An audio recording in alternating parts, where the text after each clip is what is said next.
Pessoal, estamos aqui no nosso pomar de maracujá hoje para falar de um tema, um assunto muito importante mesmo, porque eu sempre falo que na agricultura, tão importante quanto a gente saber o que fazer, é a gente saber o que não fazer, tá? Então hoje eu estou aqui no nosso pomar de maracujá justamente para falar 3 coisas que você nunca deve fazer no pomar de maracujá, tá certo? Hoje a gente vai falar sobre isso e eu já vou começar logo com a primeira coisa que você nunca deve fazer no pomar de maracujá se você quiser ter produtividade, se você quiser que ele seja uma renda extra, que ele tenha uma rentabilidade, que ele dê lucro para você. A primeira coisa é o seguinte, pessoal, nunca fique muito tempo sem ir no seu pomar de maracujá, tá?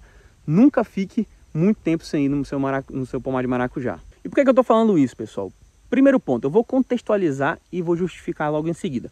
Então, primeiro ponto é o seguinte, o maracujá ele tem um ciclo rápido de produção, tá, pessoal? Em poucos meses ele começa a produzir e normalmente logo em seguida, alguns meses depois ainda, normalmente passando um ano e meio, 2 anos, já é o momento de você tirar o seu pomar e fazer um novo plantio dele, porque já não compensa mais você manter o pomar antigo por conta de que ele envelhece, ele cai a produtividade, ele fica mais vulnerável a doenças, tá?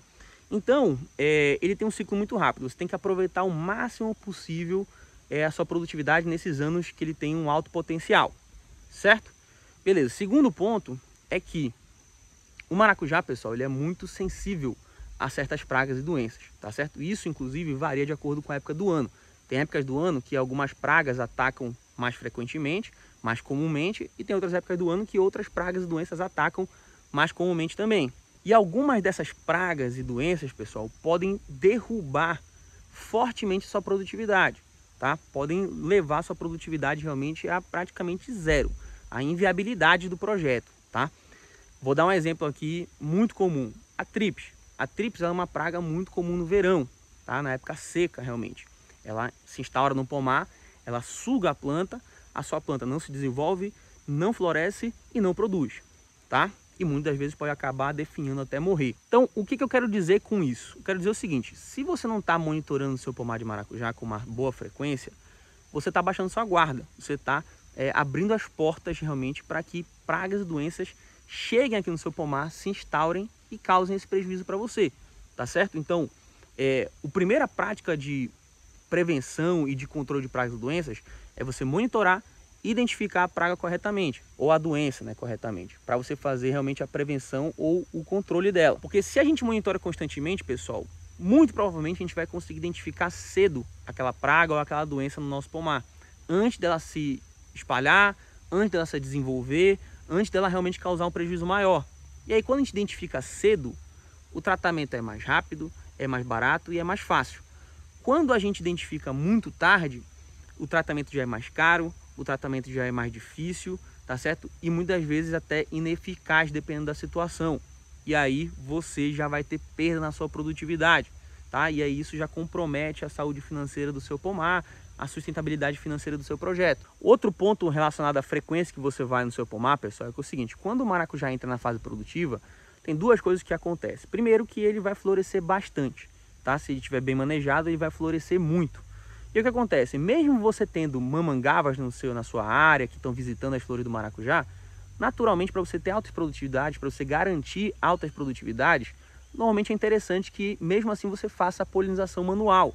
Então, é interessante que você esteja no seu pomar com uma certa frequência, ou tenha alguém no seu pomar com certa frequência para poder realizar essa polinização manual todos os dias. Senão você vai perder flores e vai perder produtividade, obviamente, nesses dias que você não está por lá. Tá? Porque as mamangavas, elas visitam algumas flores, mas naturalmente, muitas vezes elas não conseguem visitar todas, tá? E depende também da população de mamangava na sua região, que muitas das vezes é pequena em alguns casos, tá? O outro ponto é que, mesmo pomares pequenos, pessoal, quando estão na fase produtiva, acontece dos frutos, eles amadurecerem, se desprenderem e ficarem no chão. Então, se você não está lá coletando ele todos os dias, aqueles frutos estão caindo no chão, você vai perder também produtividade. É natural isso vai acontecer, mesmo você colhendo do pé do maracujá como nós fazemos, às vezes você vai lá, você olha um fruto, ele não está no ponto de colheita, você deixa para colher no outro dia ele está lá e já caiu no chão. É rápido em alguns casos, tá? Então se você não está lá monitorando frequentemente, você tem esses pontos que eu falei para vocês, desde correr o risco de pragas e doenças atacarem seu pomar de maracujá, como você também perder produtividade porque você não fez etapas de manejo e acabou perdendo também colheita. Agora, para não ficar muito abrangente essa explicação, eu vou dar algumas sugestões aqui sobre frequência de monitoramento do pomar, de estar no seu pomar, tá? Vamos lá. Se o seu pomar for pequeno e for um pomar que não é a dependência realmente financeira da sua área, se é realmente um pomar que vai ser uma renda extra, vai ajudar, ou é uma coisa esporádica que você está fazendo para aprender, ou então para produzir para consumo próprio, eu diria sinceramente que você está lá colhendo todos os dias o pomar do maracujá, ou ter alguém para coletar o maracujá todos os dias para você não perder produtividade, tá? Mas fazer um monitoramento mais prolongado, de olhar as plantas e tudo mais e tal, pelo menos a cada 3 dias, tá? Pelo menos a cada 3 dias você está olhando seu maracujá, fazendo um bom monitoramento dele, dando uma volta boa e analisando com cuidado. No meu caso, considerando um pomar pequeno, e um pomar que não vai, que você não está apostando todas as suas fichas nele. Ele não vai ser sua renda principal. É uma renda extra, é uma coisa esporádica, é uma coisa que vai estar ali para ajudar você. Agora, se você vai ser um plantio grande, vai ser um plantio que vai ser realmente uma dependência sua renda principal, não é uma renda extra, alguma coisa que realmente vai ser sensível para a sua saúde financeira, aí o que eu digo? Todos os dias, tá? Ou todos os dias você faz a colheita, todos os dias você faz um monitoramento mais rápido e a cada 2 dias você faz um monitoramento mais profundo. Porque aí você realmente está fazendo um trabalho já profissional e vai diminuir seu risco, obviamente, de dar errado. E nesse caso, quando você está tratando de um pomar que vai ser sua renda principal, vai impactar na sua renda, a sua renda ou da sua família e tudo mais, tem que ser levado muito mais a sério. Então, nesse caso, eu digo que a frequência tem que ser bem maior. Bom, então, entendido qual é a primeira coisa que você nunca deve fazer no pomar de maracujá, vamos para a segunda coisa que você nunca deve fazer no pomar de maracujá. A segunda coisa é o seguinte, pessoal. Você nunca deve fazer nenhum tipo de aplicação de defensivo ou até de fertilizante foliar sem você saber por que você está realizando aquelas aplicações, tá? É muito comum ver na cultura do maracujá produtores que chegam lá e vê o vizinho usando um produto, ele nem sabe por que é aquele produto, mas está usando o que o vizinho está usando. E o vizinho, às vezes, também nem sabe, está usando de outra pessoa, e a outra pessoa nem produz maracujá, a outra pessoa produz, alface, mas ele aplica no maracujá e diz que dá certo, aí todo mundo vai seguir a mesma coisa. Cara, não é assim que funciona, tá? E isso aí é o que acontece. É perigoso você não fazer o protocolo correto de aplicação, tá? Qual é o protocolo correto de aplicação? Quando a gente está falando de defensivo, o protocolo é o seguinte: primeiro de tudo, você tem que identificar por que você está querendo fazer aquela aplicação. É prevenção ou é controle, tá? Então, se for prevenção, eu tenho que saber o que eu quero prevenir, né? Eu quero prevenir uma coisa que nem existe na minha área, na minha região. Por quê? Tem necessidade. Pode ter uma doença, uma praga que não ataca a sua região. Por que você está se prevenindo dela? Né? Você está aplicando algo a mais, aumentando seus custos, tá certo? E não só custo por conta de defensivo a mais, mas por conta de mão de obra, enfim. Você está correndo o risco também de abrir o seu pomar para um problema muito mais sério. Quando você faz uma aplicação errada de um produto que você não precisa, ou nas dosagens erradas, da forma errada, o que acontece é o seguinte: muitas vezes você não consegue alcançar o seu objetivo de controlar o que você quer controlar, e você ainda abre portas para um problema muito maior, que é um fungo, ou uma doença, ou uma praga muito mais forte, resistente a certos produtos, atacar o seu pomar, tá? Porque, naturalmente, quando você vai fazendo as aplicações, pessoal, você vai eliminando as pragas e doenças que estão ali. E existe uma forma correta de você fazer essas aplicações, tá certo? Se você não faz a aplicação da forma correta, você está selecionando os mais fracos e os mais fortes vão resistir àquilo lá. E aí você vai ficar com um problema muito maior do que você já tinha. Então você tem que saber qual é o seu objetivo. Quero prevenir. Beleza, então eu quero prevenir. Existe realmente a possibilidade dessa praga, dessa doença atacar aqui a minha região? Existe. Então vale a pena eu prevenir. Então eu vou atrás de produtos específicos para essa praga, essa doença e para a cultura do maracujá. Porque existe também, pessoal, não é um produto para aquela praga, aquela doença genérico. Você tem que ver se aquele produto ele também tem um registro ou uma eficácia para a cultura que você está querendo produzir, tá? Para a cultura que você está querendo produzir. Nem sempre um produto que você usa para tratar lagarta, vamos dizer, no milho, vai ser o mesmo produto que você vai usar para o maracujá para tratar a mesma praga, tá? Porque alguns princípios ativos, eles também reagem na sua planta e podem causar alguns efeitos colaterais. Então, além de saber por que você quer fazer aquela aplicação, seja para prevenir ou para controlar, você tem que saber qual é o objetivo e você tem que saber o produto certo para você utilizar naquela situação. Quando a gente fala de adubação foliar, pessoal, a lógica é um pouco diferente, mas segue um princípio muito parecido. Se você está fazendo uma aplicação de adubo foliar, você tem que encaixar essa sua aplicação de adubo foliar dentro de um cronograma adequado para a cultura do maracujá.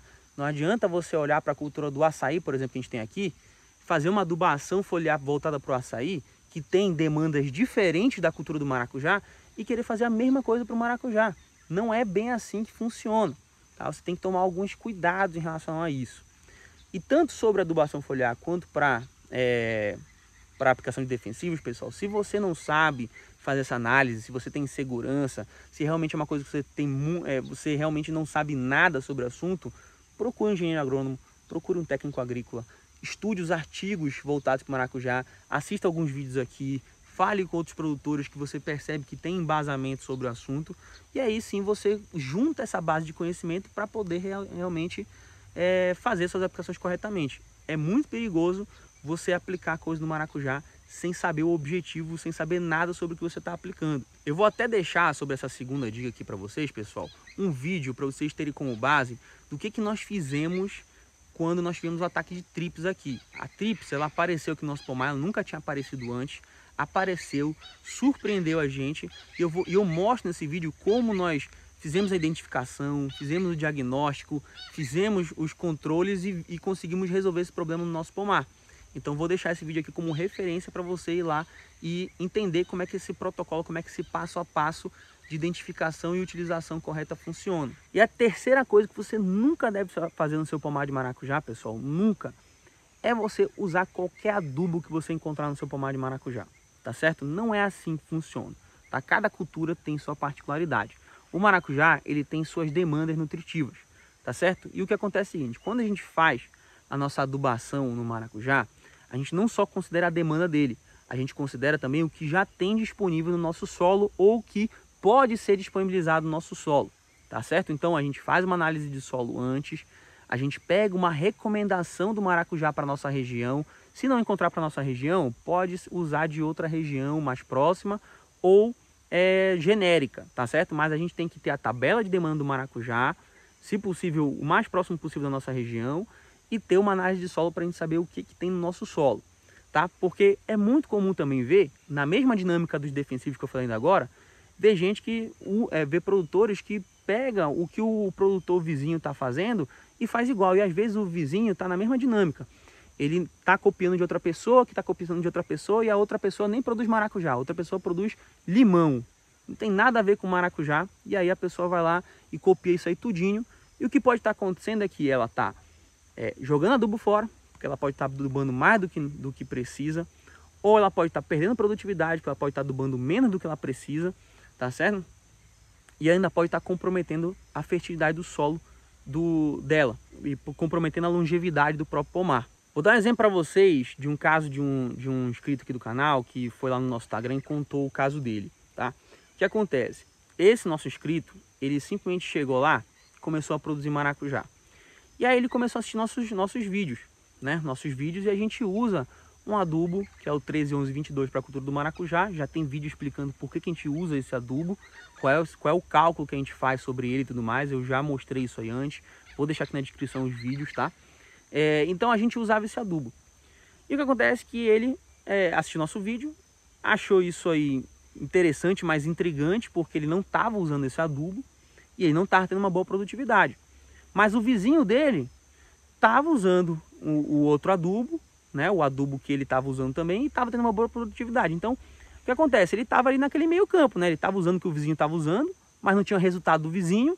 E aí encontrou o nosso vídeo falando sobre um outro adubo e queria saber se esse adubo resolvia o problema dele. Então, você vê aí que por conta dele não saber o fundamento daquilo que ele estava querendo fazer, dessa adubação no caso, ele estava se vendo um beco sem saída, né? E estava realmente bem frustrado com a cultura do maracujá, porque todo mundo estava produzindo menos ele, né? Então, não adianta você fazer uma adubação aos trancos e barrancos só porque você viu alguém fazendo, porque você pode estar pegando o bonde andando.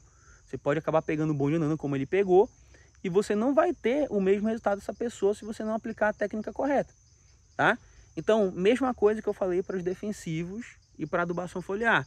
Se você não tiver segurança de fazer um cronograma adequado de adubação, de acordo com o seu solo direitinho, procure um engenheiro agrônomo, procure um técnico agrícola, procure vídeos, artigos sobre o maracujá, boletins técnicos da cultura do maracujá. Eu vou deixar alguns aqui como referência para vocês. E aí, você vai lá dar uma lida, dar uma estudada e você vai ter essa informação, você vai ter esse complemento.